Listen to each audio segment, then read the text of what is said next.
Hello, everyone, and welcome to another edition of the NFL Draft Triple Take presented by UPMC. Mike Prisuta, along with Dale Lolley and Matt Williamson. We are getting you ready for the NFL Draft position by position, breaking down the prospects we like, and in each instance, also a sleeper that we've got our eyes on. I want to remind you before we get started today that all of these videos will be shared on Steelers.com, the Steelers mobile app, and the Steelers official YouTube page.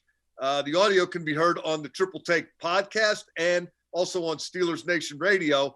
And you can subscribe to that aforementioned Triple Take podcast wherever you download your favorite on-demand audio content. Guys, we've been having a lot of fun during these sessions, and inside linebackers up today. I find it, I'm not going to say fascinating, but more interesting than I suspected. And Dale, wasn't it just a couple of years ago, we were looking at the draft and everybody was saying, well, if you want an inside linebacker, you got to get one of the Devons. There's only two guys. There's more than two guys this year. Yeah, really, if you look at this draft, and this is the way college football is going, you see a lot of these, 6 foot, 6'1", 6'2", 230-pound guys that can run and cover and hit and do all these things. I think everybody's taking their, the guys that they would have had at running back, guys that they would have had maybe they're a little bulked up receivers, and they're turning them into, linebackers and safeties. And, these guys got to be able to cover, and they can all do that.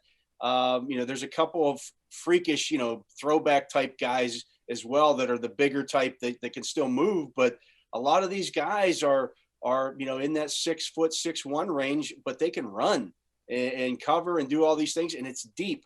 It goes deep into the draft, 3-4 rounds deep with these guys. So really interesting position.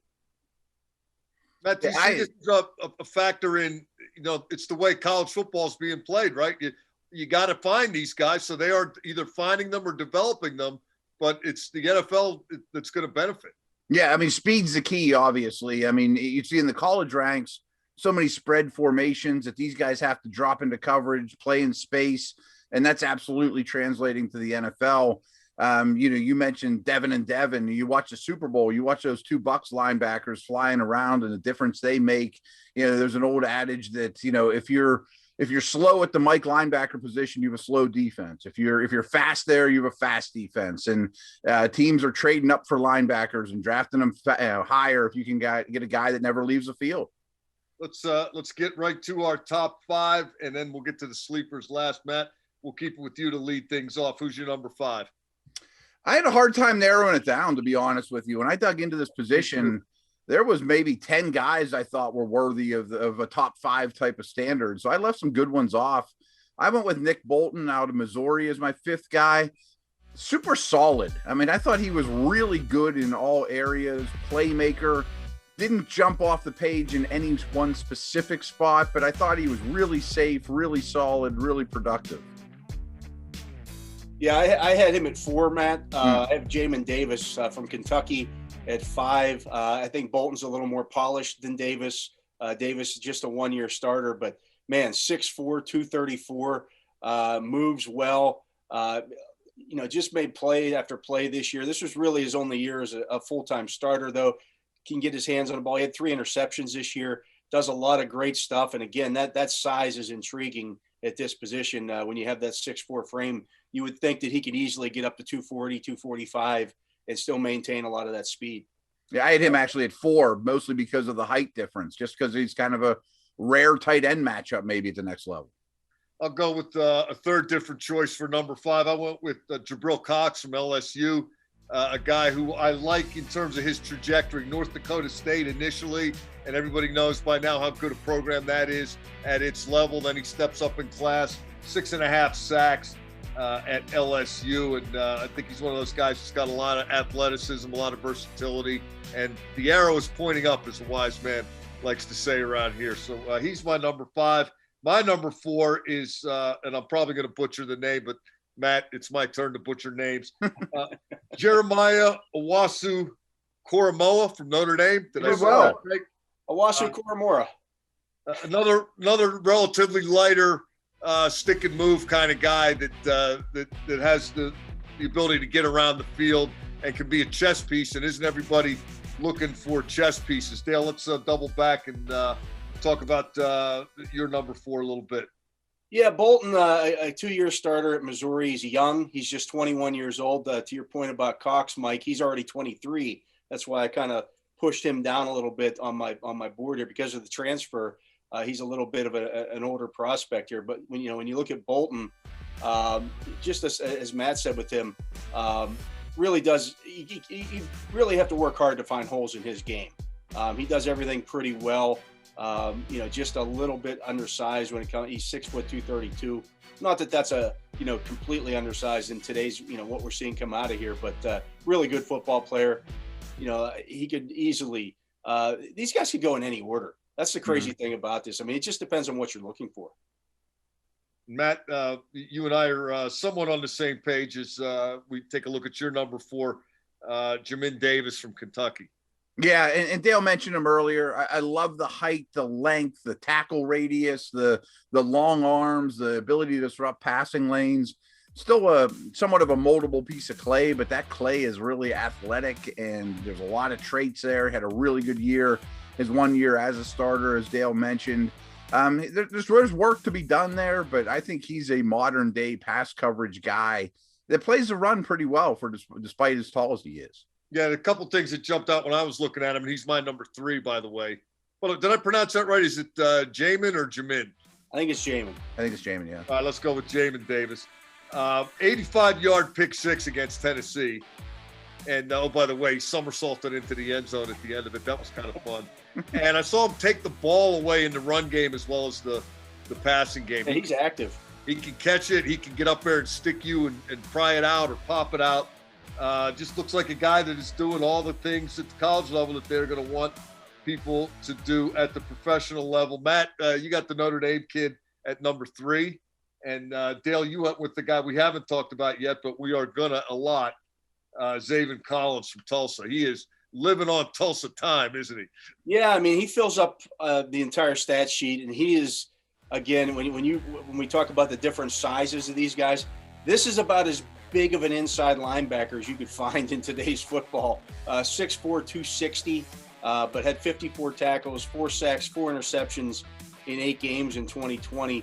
You do have to wonder a little bit about the competition level, but I mean, he just makes plays all over the field. I kind of look at him a little bit like the kid the Cowboys drafted a couple of years ago, whose name always seems to escape. Leighton Vander Esch. Yeah, Vander Esch. They're kind of a similar size. They both played, small school football in high school. So Collins was he played, quarterback. He played linebacker. He played safety in high school. Could you imagine this guy playing safety in high school?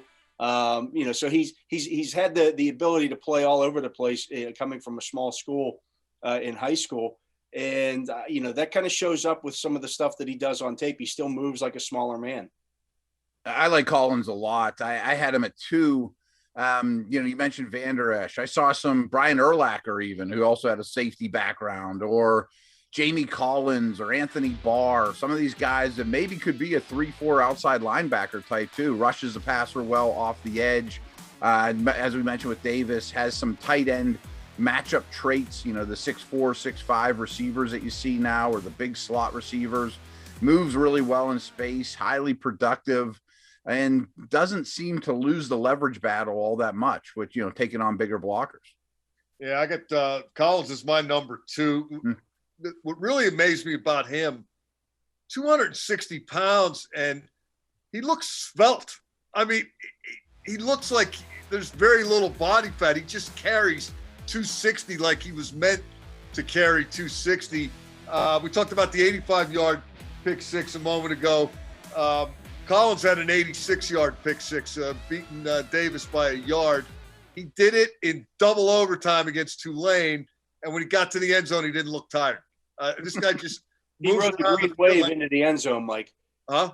He rode the green wave into the end zone. He did, but he looks like he could go all day and all night if he had to. Just one of these natural athlete-looking kind of guys that really brings a wallop. It's interesting. We've been kind of bouncing up and down with where we've got these guys slotted, but Matt, number 1 is number 1 is number 1. Yeah, Micah Parsons from Penn State. I'm sure a lot of people around here have seen him throughout his career. although he opted out this past season. I mean, that's like the only negative I can come up with on the guy is he opted out this past season. So where is he now? His tape is very impressive. We had some comps before talking about some of these linebackers. Kind of has that Dante Hightower feel to him, but more athletic in my opinion, better pass rusher.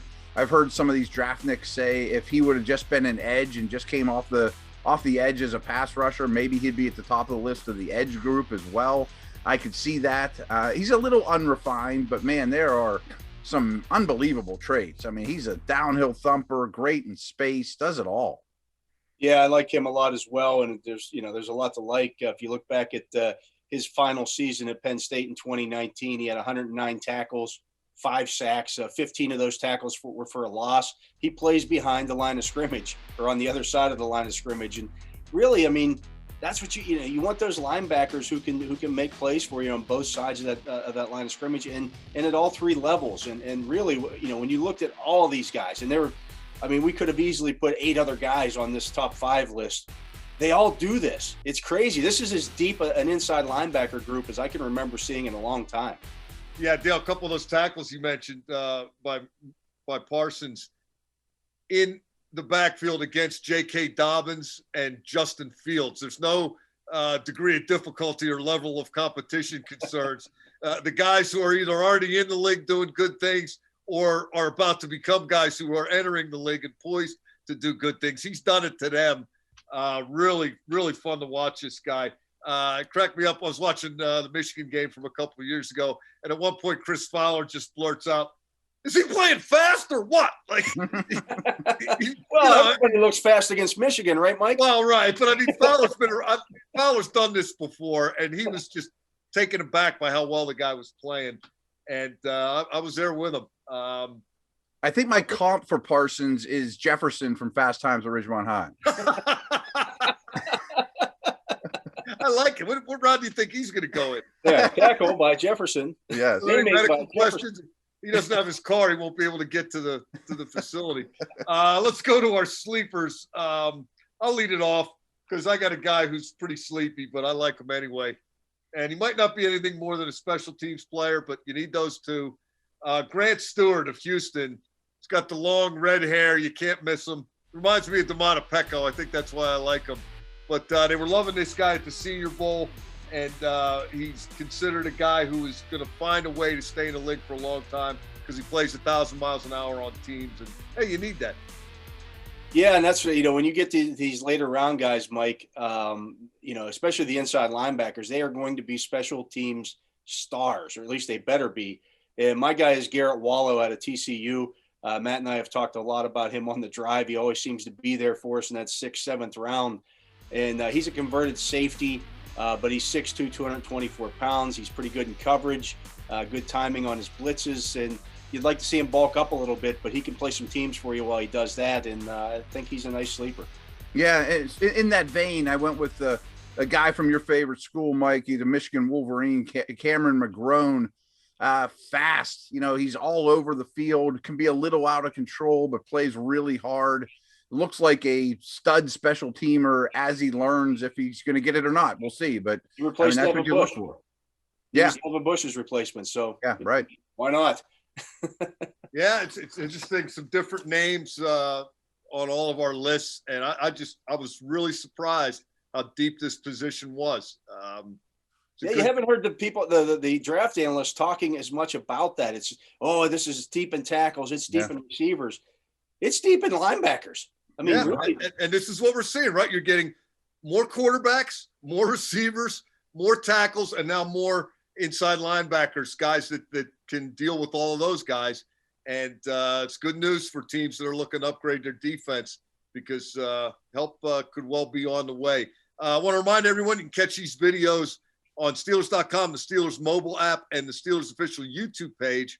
The audio can also be accessed on the Triple Take podcast and on Steelers Nation Radio. You can subscribe to the Triple Take podcast wherever you download your favorite on-demand audio content. We will be coming back at you again sooner rather than later with another position preview in advance of the upcoming NFL draft. Until then, for Matt Williamson and Dale Lolley, I'm Mike Prisuta. You've been listening to the NFL Draft Triple Take presented by UPMC.